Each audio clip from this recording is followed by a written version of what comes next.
Teman-teman Real Traders, balik lagi di YouTube-nya Traders Family bareng sama Pak Tito. Dan kali ini saya pengen bantuin teman-teman yang nonton buat nanya langsung ke orang yang ada di sebelah saya ini. Apa nih? Nggak enak nih. Channel apa lagi yang ada di TFF yang ya oke lah, bagus nih gitu. Bagusnya? Ya bagus versi Bapak dong, kayak video yang waktu itu kita bikin. Bisa dong. Ntar dulu, bisa sih bisa. Ada. Saya sekarang mewakili dua kepentingan, Pak. Huh? Teman-teman investor, teman-teman analis. Jadi saya harus bisa... Saya 3. Teman-teman di TF. Ya oke. Kalau ditanya ada. Ada. Tapi berarti bisa dong. Enggak. Enggak semudah itu. Enggak semudah itu. Enggak. Sebenarnya saya punya alasan lain. Yang bikin saya tuh jadi penasaran karena waktu video yang kita bikin waktu itu, kan saya nyari sendiri kan, milih sendiri versi saya. Oke. Lalu kemudian Bapak nyebut channel yang versinya Bapak dong, yang Bapak pilih kan. Iya. Dilihat datanya sampai hari ini, itu kok channel-channel ini bagus-bagus sih memang. Tapi yang bikin saya gatel, kok bisa pilihan Bapak lebih bagus?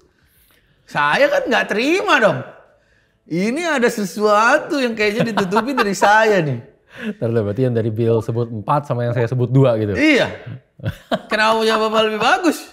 Enggak kenapa-napa. Biarpun dia bagus semua, saya nggak terima. Ini ada sesuatu yang ditutupin. Kayak nggak mungkin datanya bisa setimpang itu gitu loh. Nggak ada.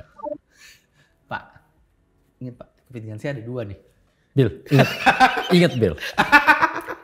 Bahwa yang namanya market juga ada 2. Benar.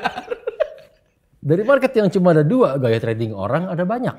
Benar. Gaya analisanya analis, artinya juga ada banyak. Benar. Yang artinya gaya analisanya analis lagi pas nggak sama marketnya kan itu. Iya sih. Nggak bisa kita ngelihat hanya dalam jangka waktu pendek bahwa oh yang ini lebih bagus daripada ini. Si A lebih bagus daripada B, si B lebih bagus daripada C, itu nggak bisa. Iya sih. Karena market yang menentukan ujungnya. Soal gini, kasat matanya aja nih Pak. Kasat mata publik lah, termasuk saya waktu melihat. Kok yang satu, ya biarpun dia ada loss-nya lah sedikit. Loss. Tapi punya Bapak kok kebagusan nih. Gak bisa kayak gini dong. Enggak, gue bisa dong. Ya balik lagi.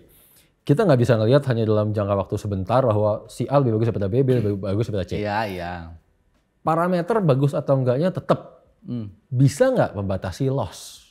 Itu selalu jadi parameter utama, gitu kan? Bahwa channel tersebut bagus atau enggak. Membatasi loss sesuai rata-rata profit bulanan. Dah, selama channel siapapun juga bisa membatasi lossnya sesuai dengan rata-rata profit bulanan dan profitnya pun konsisten ya, bukannya batasi loss tapi loss melulu. Gitu kan? Profitnya pun konsisten, artinya channel tersebut bagus. Ada monthly loss biasa. Toh dari kemarin pas kita milih pertama kali juga kita bilang pilihlah channel yang pernah ada loss-nya, bukan pilih yang semuanya profit loh. Iya. Karena itu menjadi tolak ukur kita untuk memilih bahwa oh ya ini kalau lagi loss bisa dibatasin nih. Dia bisa ngelewatin itu gitu. Gitu loh. Iya sih. Dan nggak ada, terus terang saya pribadi nggak ada kayak jurus khusus. Nggak ada. Beneran. Nggak ada jurus khusus. Channel yang saya sebut bisa dibilang ya beruntung aja lah saya. Oke. Beneran. Oke. Saya memilih 2 channel tersebut dari 2, bukan memilih ya. 2 channel yang saya sebut kemarin, ada 1 tambahan, 1 lagi yang sama Bill dan pilihannya. Sama yang Bill sebut kemarin, terus terang perbedaan yang paling mencolok adalah selera sebenarnya. Tapi kan kita ngelihatnya bareng-bareng. Iya, Bill kan ngelihat hari itu. Saya udah ngelihat dari kapan tahu, gitu kan. Jurusnya di situ kan? Bukan jurus. Enggak benar. Oke. Ini nanti jadi tersesat nih teman-teman kita nih. Ya, oke. Bukan jurus, semua balik masalah selera Bill. Oke. Bill milih kemarin semuanya profit, yang saya pilih juga profit. Ya kan? Profitnya besar sama-sama besar, bisa membatasi loss sama-sama bisa membatasi loss. Itu.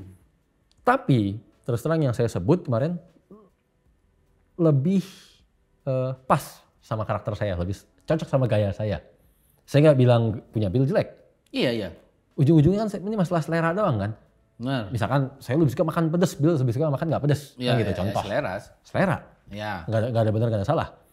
Selera saya berhubung kita di sini trading secara perusahaan juga tradingnya senengnya yang santai, tenang, maunya tuh yang aduh nggak bergejolak gitu loh.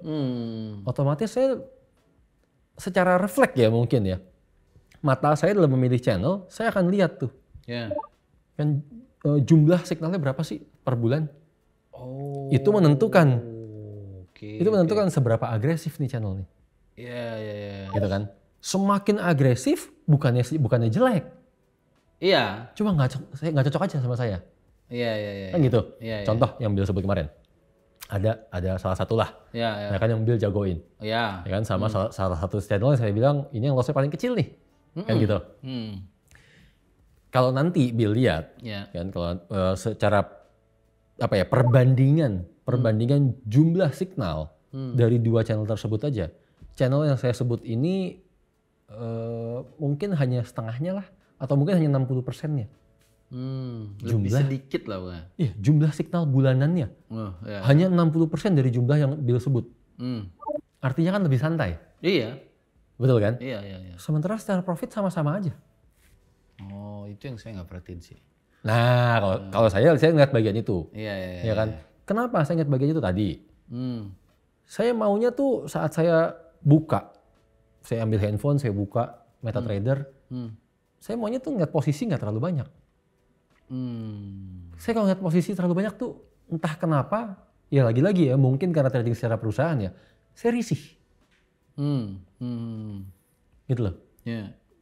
Kayak langsung gimana ya? Ya risih ya, susah saya jelasin risih. Tapi berarti ada dong orang yang berseberangan sama sangat ada. Bapak nih. Sangat ada. Sekarang contoh kalau misalkan pemula deh, saya balik nih kondisinya pemula. Mungkin pemula akan lebih suka yang agresif. Kenapa? Karena pengen begitu setiap kali lihat, ada posisi. Buka lagi, ada posisi. Gitu kan? Lagi ada posisi apa nih? Ada trading apa nih? Seneng. Gitu kan? Sementara saya kalau buka, set posisi banyak amat nih, kaget saya. Oke. Nggak ada urusan sama jam terbang sih, selera kan gitu. Oke. Gitu loh. Tapi kalau dia bukan pemula juga ada yang kayak gitu? Ada. Malah ada klien kita bukan cuma senang yang agresif. Tapi? Yang di-subscribe aja bulan lalu sih belasan ya, bulan lalu. Bulan ini katanya udah nyampe 20 lebih. Belasan aja udah banyak loh. Makanya. Dan rata-rata yang agresif yang diambil. Itu yang saya... Profit apa enggak? Profit. Gede apa enggak? Banget gedenya. Nanti saya coba minta izin sama yang bersangkutan. Kalau emang bersedia untuk ditunjukin, kita akan tunjukin. Oke, saya nggak tahu nih ini. Banyak banget transaksinya. Gede banget profitnya. Tapi kalau ditanya balik ke saya tertarik apa enggak? Ngiler apa enggak gitu kan? Enggak. Karena bukan gaya saya. Oke. Gitu. Saya ngerti. Tapi contoh lah misalnya, itu kan yang kemarin channelnya ya kan? Iya. Yang menurut Bapak kira-kira channel lain yang mungkin agak mirip sama selera Bapak lagi, kira-kira apa dah? Yang santai-santai. Santai, kan? Biar orang ada bayangan aja gitu. Ada kayak model-model yang nama channelnya Three Letters itu santai. Lalu kayak ada DJ Gold itu santai. Terus gitu ada lagi? Wah nggak bener nih orang nih. Itu tadi Three Letters sama DJ Gold gitu caranya teman-teman, berhasil saya. Wah nggak bener itu kan bukan itu kan channel yang sesuai sama selera Bapak. Iya. Gitu kalau santai. Iya gitu. Bisa membatasi loss. Iya. Profitnya juga ya oke gitu. Nah Pak, nanti saya pantengin dua channel. Kita buktiin lagi ya. Iya. Sama apa enggak? Tapi saya masih punya satu pertanyaan. Maksudnya channel itu kan banyak banget ya Pak di TFF. Banyak banget. Ada nggak sih sebenarnya faktor lain di mana teman-teman investor kali kita ngomong ya, faktor lain yang bikin mereka pilih? Mungkin secara hasil sama, tapi kan at the end mereka harus memilih kan, saya mau channel yang mana. Mungkin ya bisa jadi secara result dia hasilnya sama-sama, beda-beda tipis gitu. Betul. Apa sih faktornya yang mungkin ya udahlah saya pilih yang inilah gitu? Kalau dibilang apalagi Ya mungkin tadi salah satunya selera. Oke. Enggak. Yang paling penting pertama kan portofolio. Ya. Dari portofolio nanti kan oke lah agresif atau enggak ini urusannya selera. Ya. Mungkin juga ada yang milih pairnya apa gitu lah. Mungkin. Ya kan? Mungkin. Tapi salah satu faktor lagi sebenarnya harga ya. Nggak jauh-jauh. Harga. Udah pasti harga. Ya sekarang gini Bill. Channel ada entah berapa ribu di aplikasi kita. Banget. Kan gitu. Orang selalu punya pilihan loh. Benar. Kalau dengan pilihan yang segitu banyak, portofolionya mirip-mirip, hasil mirip-mirip, kira-kira orang milih harga yang lebih mahal atau lebih murah kan gitu aja. Harusnya lebih murah. Ya sudah. Gitu kan bahwa gimana ya saya ngomongnya ya. Ya ini sih lebih untuk analis ya teman-teman analis ya. Oke. Untuk teman-teman analis memang kita pernah bilang sih untuk nggak usah berstrategi soal pasang harga, nggak usah terlalu mikirin mesti pasang harga berapa dan nanti akan dapat subscriber berapa, itu nggak usah pikirin. Iya. Tapi teman-teman analis ini mesti ngerti satu hal aja, bahwa aplikasi kita itu adalah marketplace. Iya. Ya kan? Marketplace di mana usernya, penggunanya itu ratusan ribu. Benar. Gitu kan? Benar. Bahkan kita bilang kemarin, target kita 1000 kali lipat. Artinya kita mentarget bisa sampai 1 juta. Yes. Kan gitu? Bahwa yang namanya marketplace dengan pengguna yang masif. Artinya kita akan mendapatkan income dengan kita bermain dengan quantity. Ya. Gitu loh. Setuju. Jadi teman-teman analis mesti ngerti konsep marketplace sangat berbeda jauh sama konsep, ya mungkin dari teman-teman ada yang pernah jualan sinyal sebelumnya atau pernah ikut-ikut sinyal atau mungkin cari tahu ya kan kalau sinyal tuh harganya berapa yang ada di luaran kan gitu.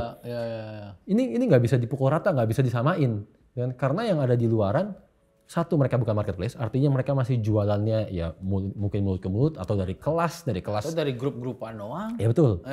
Cara jualan yang konvensional. Yang artinya mereka nggak bermain dengan quantity. Iya benar. Gitu kan. Sementara kalau marketplace kita bicara dengan pengguna yang ratusan ribu dan target kita mau jadi jutaan. Iya. Itu artinya kita harus selalu bermain dengan quantity. Iya, kita berhadapan sama jumlah yang masif kan. Sebenarnya. Betul. Iya. Di saat si pengguna, si user, dia selalu punya pilihan loh. Kan begitu? Di saat dia selalu punya pilihan, atas dasar apa orang akan milih yang lebih mahal? Kalau performanya mirip, kan gitu? Benar. Betul kan? Betul. Cukup melek akan hal itu. Gitu loh, bahwa kalau kita namanya bermain dengan quantity, artinya iya, keuntungan kita akan didapatkan saat usernya banyak, bukan saat harganya mahal. Iya sih. Benar. Gitu loh. Ya kalau usernya banyak kan juga semua senang kan. Betul. Iya. Enak nih kalau ngobrol kayak gini. Kepentingan saya terpenuhi dua-duanya. Ya dong. Tadi saya berhasil mendapatkan 2. Saya yang nggak berhasil. Terakhir saya mendapatkan tips buat teman-teman analis. Oke teman-teman, so it's now or never and change your life. Yeah, bye.